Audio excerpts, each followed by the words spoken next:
over 25 years, and I've been teaching kettlebells and integrating kettlebells into my practice for a really long time. I actually remember about 10 years or so.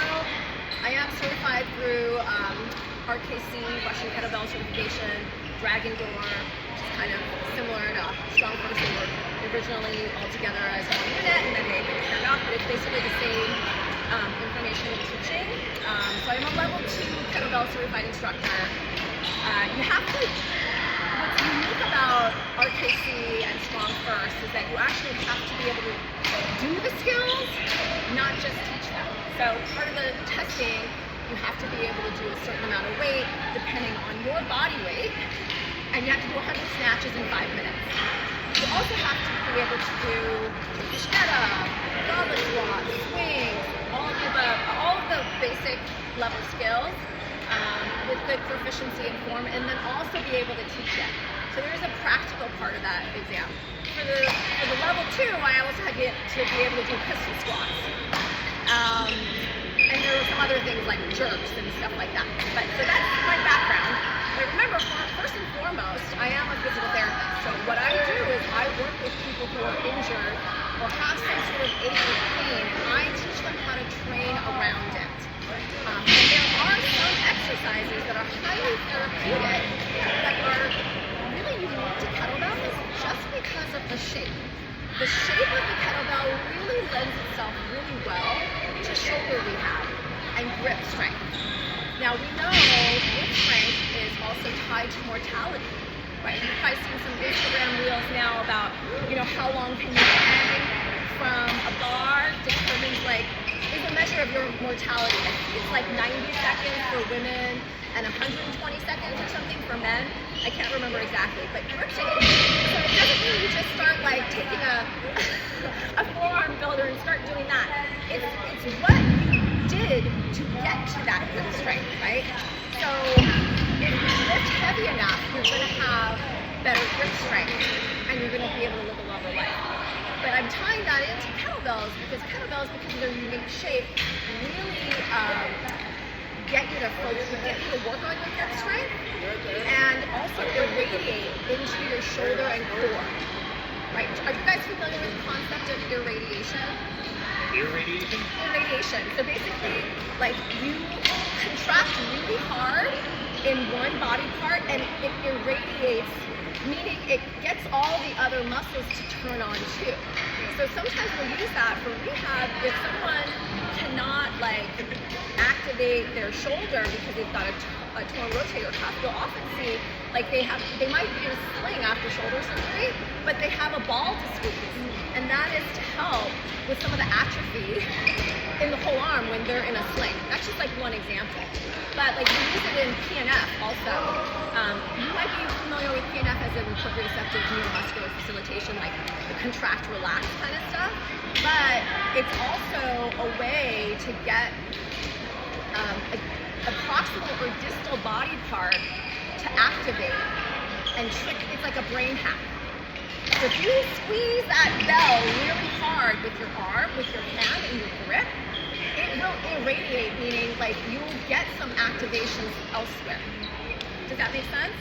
So we're going to use that as part of our shoulder rehab also, right? So that's one way. I use it a lot for shoulder rehab, but there's a million clinical applications. And probably the most common exercises that I use for rehab are the kettlebell armbar, some form of bottoms up carry, or overhead press, or parts of the Turkish get-up. Have any of you ever done a full Turkish get-up? Maybe you guys have. You've seen it probably, but it's probably one of the most butchered exercises in the gym. If you go to RKC or Strong First, they are very, very precise. They will deduct points for every angle you're not doing right. So I'm not going to be that strict here, but I don't think I've ever taught any of my clients a full get-up except for a fitness kettlebell class where I had them for years and I worked with them and worked them up to full Turkish get-up, or I used part of the Turkish get-up. Most of the time I used part of it. I did have one trainer who was going for her kettlebell certification, and I went through the whole get up with her. Otherwise, for the main population, it's not that useful unless you're training the client for a while. They can really progress it. But actually, parts of the get up are fantastic, you know. So those are the things. Those are the ones I use most often for rehab. Because Sean had asked me to talk about like rehab and then how I might transition that. And then we're going to go over some ways that we can use it for central nervous potentiation. For example, like pairing a kettlebell swing before doing deadlifts, right? So if you are familiar with John Russin's 6-phase dynamic warm-up, are you guys familiar with that? You guys, some of you guys are, yeah. So John Russin, he's the painful performance guy. He's a PT and works with trainers a lot. He has a 6-phase dynamic warm-up. We're not going to go through that. But one of them is the CNS potentiation, right? So like you're priming the CNS, the central nervous system, you do something hard and fast, and then that you go immediately into the lift, and it makes your lift way better, right? So I often will do kettlebell swings before I deadlift, and it might just be 5 reps, you know. So that's another way that I like typically use them. And then for your workout, we can kind of go over like what's some good programming things. And you can get really fancy just with kettlebells. Like do a lot of really soul-crushing workouts with just one kettlebell. But like double kettlebells is like a whole other ballgame. We're not going to go over doubles today. We don't have time probably. But let's like go over like some of these rehab ones that I talked about, and then we can kind of try like a little workout or answer any questions you guys might have. Do you guys have any specific questions right now? I was just really curious in regards to like osteopenia, osteoporosis. There are certain moves you stay away from or certain moves you like.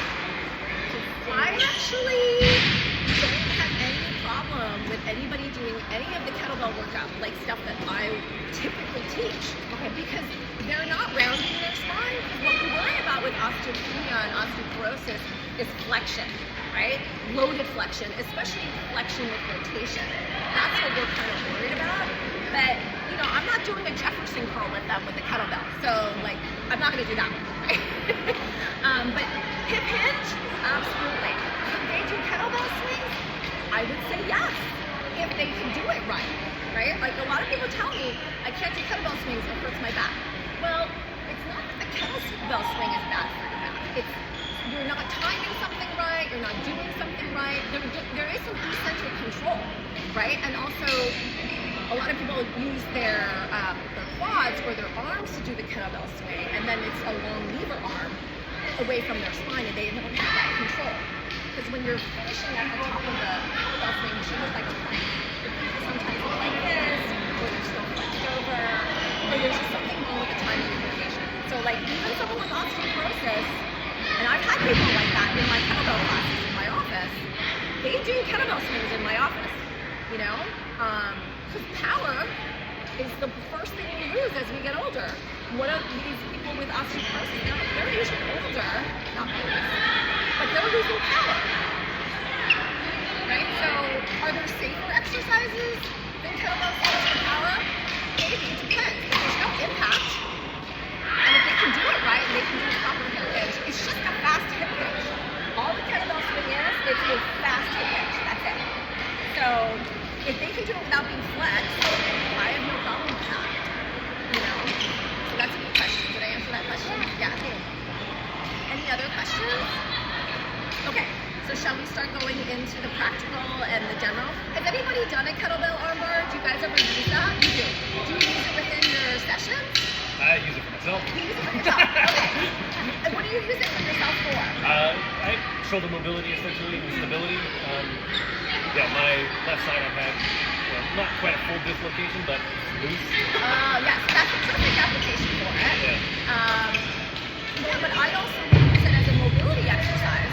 Like before any overhead lifting, it's also like a shoulder activation exercise, right? Like getting your scapula to set back, getting joint centration. Is that a concept you guys have heard of before? Okay, let's talk about joint centration. So joint centration, all of our joints, right? Like, let's talk about the shoulder, because we're doing an armbar, right? Your ball and socket joint, right? So you have degrees of movement in here. And oftentimes, people will have something called anterior glide syndrome of the glenohumeral joint. Fancy way of saying the shoulder sits too far forward, right? Like how many people? Yes.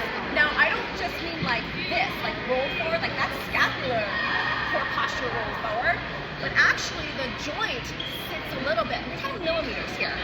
It just sits a little bit forward rather than being centrated in the joint. So centrally located, just a little far forward, a little bit forward. That could be because the pecs are tied, biceps, whatever. There's multiple reasons. But it's a very, very common finding, right? Now, if you have that issue, you can get things like impingement, right? How many people have worked with people, how many here have worked with people who like have impingement? They can't get to full range. It hurts. It pinches at the top. They can't do overhead lift, or they try to anyway, even though it hurts. So many people. But that's one of the reasons why, right? So I would often can I borrow you for a second? Yeah. So like if somebody has, are you okay with me? If somebody has like pain with shoulder elevation, yeah, here, like this, yeah, that's good, right? Let's say she has pain here. One way I can test to see, okay, would centrating her shoulder joint be beneficial is I can come forward, so, ow, that hurts. Okay, now do it again, and then I will manually, and then oftentimes they can go higher, and they'll be like, oh, it magically doesn't hurt anymore, or it hurts less. That is a demonstration of shoulder centration being part of their problem. So then I know, like, if I get her to centrate her shoulder better in the socket, she's going to have less impingement and less pain. So how I might do that would be like, okay, I can do some soft tissue techniques, I can work up here, I can work on like her subscapularis under here, all the things that might be part of the reason for shoulders like going forward. I can do some manual therapy to that, but then follow that up with something that she can do on her own to centrate the joint, right? So there's a couple of exercises that I typically do if we're talking about joint centration. One of them is the arm bar, but there's another one where I actually sit the kettlebell on top of her shoulder to introduce the posterior glide, right? So I don't have that on the handout, but now that I'm talking about it, I'm like, oh, I should show you that. Okay, so it needs to be a decently heavy one. Does anybody have a shoulder problem here? You do? Yeah. Well, do you feel like you have a shoulder centration problem? I think I do. I think that's what's fine. Let's see. But you're okay with being here. Yeah. What's your pain sign? You know, it's more like if I try to do a twist that. Insight. Have you tried to do a twist that?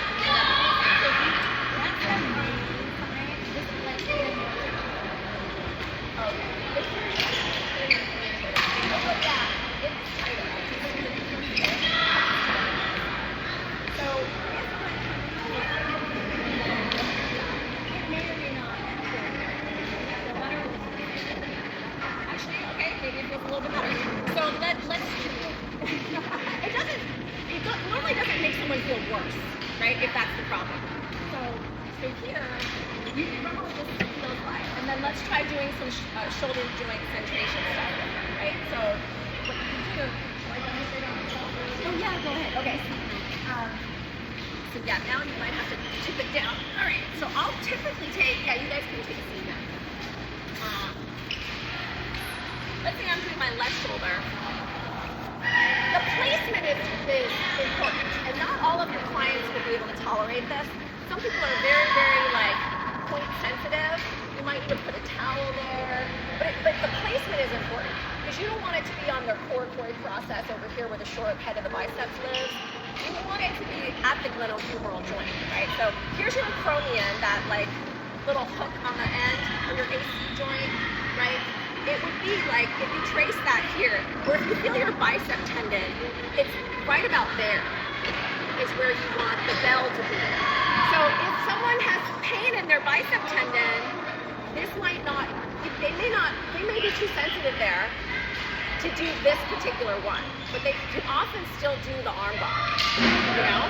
So you're probably gonna have to place it on them. like this. So you notice I'm like 45 degrees because it's going to be more at a scapular angle, right? Where the head of the femur, the head of the humerus sits a little bit better in the socket. So, and then I can relax my head, or you can give them something for their head, and they're going to just internally and externally rotate.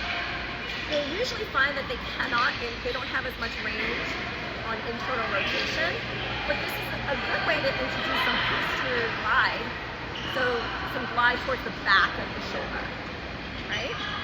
And this might be too sore or too uncomfortable for some people, and then you might need to use a lighter one, or it just might not work for some people, okay? Now since I'm here, I'll show you an arm bar. So this is about 35 pounds, okay? And then this is how I do the arm bar. So, and this is the beginning of the Turkish get-up also, right? You're gonna grip all the way around, and you want to encourage them to use their thumb and their pinky. People like often don't put any weight in here, but it changes the recruitment all the way up your arm, okay? Now, they're gonna kind of crush that handle a little bit. Place their other hand on top. This is the safest way to get it. Pull it into their chest, punch up towards the ceiling, and this is the beginning of the Turkish get-up, right? I'm gonna drive off this leg, and I'm gonna turn. And you're like this.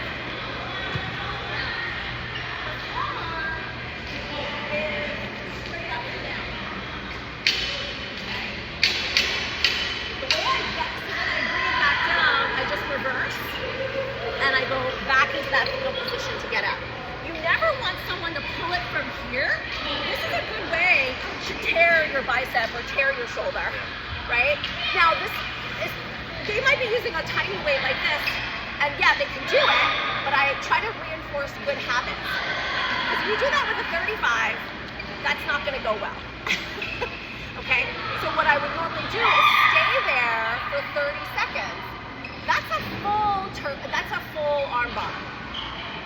Did you see how much my hip turned? Will you do it again? Yeah. Let me do it from this angle too, so that you can see my body.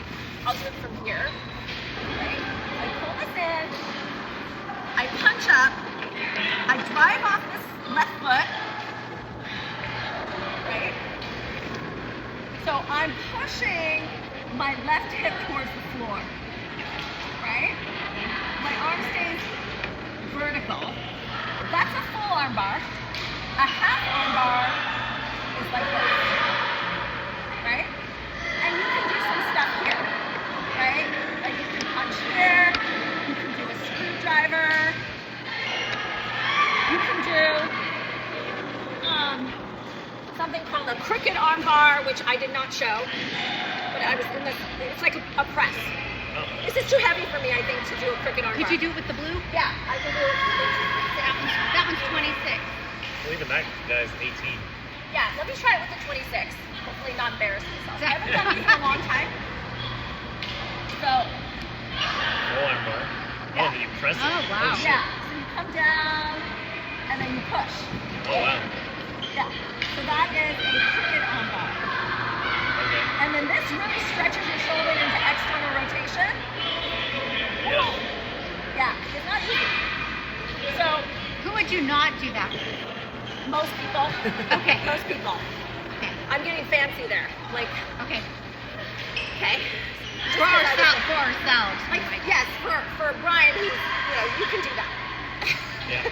You're very strong. I'll try. Yeah. Okay. Okay. Go right first. Yeah. But yeah, so because, remember we talked about the shape of it, because of the weird shape of it, it forces you, because it wants to pull you this way. Right. And here's another pet peeve of mine. You'll see a lot of people hold the kettlebell like this. Oh, yeah. This is wrong. Okay. You will not get any irradiation. You're missing out on 50% of what the kettlebell's for. You need to do it like this. It doesn't feel that good. Like, I'm very conditioned to this. The back of my forearms are like totally fine, right? Most people who sit in an office all day, this is like, I can't do it. You're doing it right if it hurts. Okay? Yeah. They may need to start with some kind of wrap. until they condition to it. But it is a little uncomfortable, and you just have to get over it. Because this is the correct hold. It should be like this. A slight flexion, or at least straight. It's not like this. This is useless. I see 90% of the people doing 90% kettlebells of people. It's like a like huge that. pet peeve of mine. Right. That's a little too much. That's too much. Like this is it. So that is that forearm that we talked about, that irradiation, right? Like you have to use this. So forearm and grip strength I talked about earlier being linked to mortality, but it is also linked to shoulder strength. How many people do you have who can't do push-ups, or they can't even get to quadruped because they can't stand the weight on their wrists? So many people. 100% of those people also have weak shoulders, right? I have not met one person who cannot do this who has strong shoulders. Every single person who cannot do this also shows me weakness in their shoulder. And actually what I go for first is here. They don't have the proximal control and stability at the shoulder and their trunk, and plus there's probably mobility stuff in their wrist, right? But it's usually this. So actually, farmer carries are great for those people. Farmer carries are a great way to rehab your shoulder also with irradiation and integrating your posture as well, right? Like tall and long neck and shoulders back and down, right? So that's one kind of carry, but the other one is a bottoms up carry or a bottoms up press. Do you guys ever use, you guys do that? Yeah, okay. Do you guys want to try the first one we did with the joint centration? Yeah. Okay? And this is also a joint centration, right? Because I am actively pulling my shoulder back, and just by the position of the bell and the position of your arm, your shoulder automatically gets centrated. Okay? Why don't we try that, and I'll walk around and help you. Okay? The person was laying it on the right. Huh? I know, I need a microphone. I totally forgot about it. You go to Amazon, $19. You put a microphone here, And put you the attach it. receptor there, and that's Yes. Okay. Okay. Well, you know what? I'll make this as a separate. Yeah.